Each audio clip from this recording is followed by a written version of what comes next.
on. So just recap on last week's move. So Carl is main across face underhook. Again, ideally I want my hand in here, but let's just say I haven't inside here. I'm going to be using my hand to get Carl's head on the same side as his hips. So now I can bring it inside, and then I'll bump my hip to free this arm. And a lot of the time when I get to here, Carl's going to make that harness control. And if I do nothing, he's just going to sure sit and take my back. Again, that's Carl's moment. I always have to give him a moment. Yeah, keeps him happy. I'm getting demoed on. I'm getting beat up. So from our position, same thing. I bridge. And as I need to free this inside shoulder. So as I bring it through and he locks harness control. Last time we looked at, this is like an overhook grabbing his elbow, and this arm comes over and I make that connection. So it's an overhook with a lat grip, and then I clamp, and then from there I was walking my hips back towards Carl, looking over my shoulder and stepping forward, and I was straight out of scarfhold. Okay, this one's slightly different. Just another way of getting there. But the same setup. So again, a bridge to create space, to free that shoulder, and as I turn to move away, this time, instead of overhooking, I'm coming inside, okay? My arm's still coming over, okay? And I'm going to clamp here. So I'm going to do that reverse shrimp then. So from this position, I'm going to move my knees out and use my outside foot to hip escape and pull my hip to create space so I can sit up. Now from here, if Carl only comes up to his knee, I'm going to make a grip on the shoulder, post my hand, use that to take him over. If not, I'll go straight into it.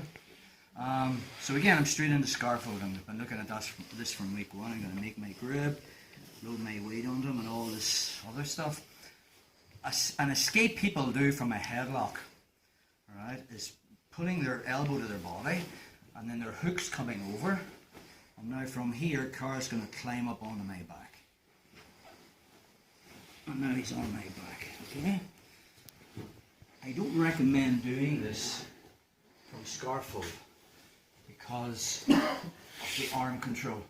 The second Carl hooks my leg, it's very hard for him to get the elbow if I'm controlling here. So pull it out, bro. So, but sometimes in the frenzy of the roll, you're in scarfhold and they're immediately thinking this is one of the first escapes from a headlock, and he swings that leg over. Okay, that's when you smile and you bring your leg over his leg. Okay, and from there's two ways of doing it. I can cross my feet and hip in, or if you're a freak like Carl, it doesn't work on Carl, I just sit back and come across. Okay? So again, do that again. So I'm here, and you know, someone that knows the scarfhold position won't escape this way. But sometimes, and we're going to look at if they try to get onto their side and pull this elbow, and they'll just immediately instinctively hook up. The second they do, my leg's coming over and I make a hook. Okay? Now from here I can cross my ankles and just lift my hips. That's one way. Again, if they're super flexible, I can widen my feet and just lean back. Okay? So let's go from side control again.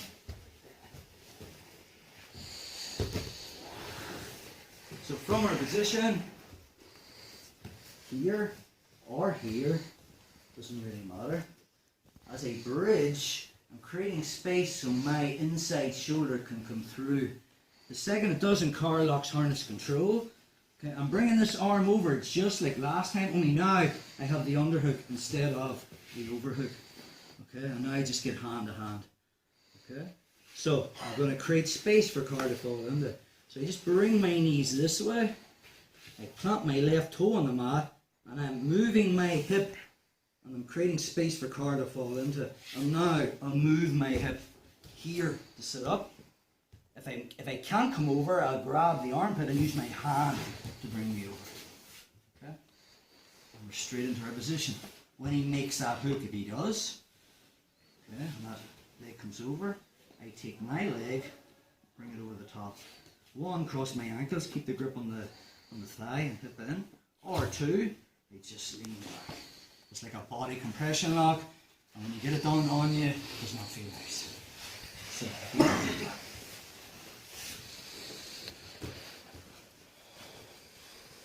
bridging towards him to create the space to free up the bottom shoulder. As he locks a harness control, same setup as last time. So both my arms coming over and grabbing the lap. Last week I had an overhook. This week I have the underhook and I make a connection. Okay? And now from there I'm still on my shoulder. I'm going to bring my knees away. I'm creating space for Carl to fall under. So I bring my knees away and I'm going to reverse shrimp. So the outside I put the toes on the mat. As I hip escape, I'm turning my hip to come over. Securing scarfhold, playing the pressure game. The minute he hooks my leg, if he does that, I'm just going to hook my leg. And then I can hip in. So crossing, one method, I keep the grip on the thigh and I just lift my hip. Second method, I just lean back and cross. Okay, so